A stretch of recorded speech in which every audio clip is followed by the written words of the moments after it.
Welcome to this introduction to game development with Unity. The video game market has never been better.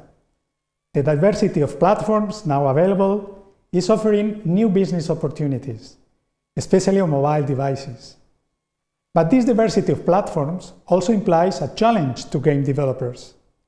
If you choose the native tools of the platform, you will see that developing games is really hard.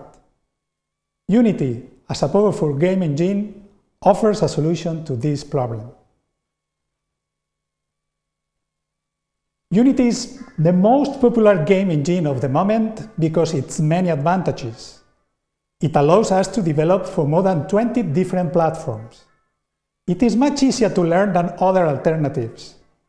It has very powerful tools to develop any type of game, interactive application, or even virtual reality and augmented reality.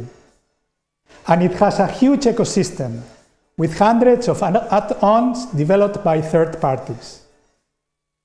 The aim of this introductory course is to cover the fundamental elements of Unity that will allow students to develop their first games or interactive applications. In order to follow this course, only basic knowledge in programming is required. So if you are interested in game development, if you are interested in Unity, this is your course.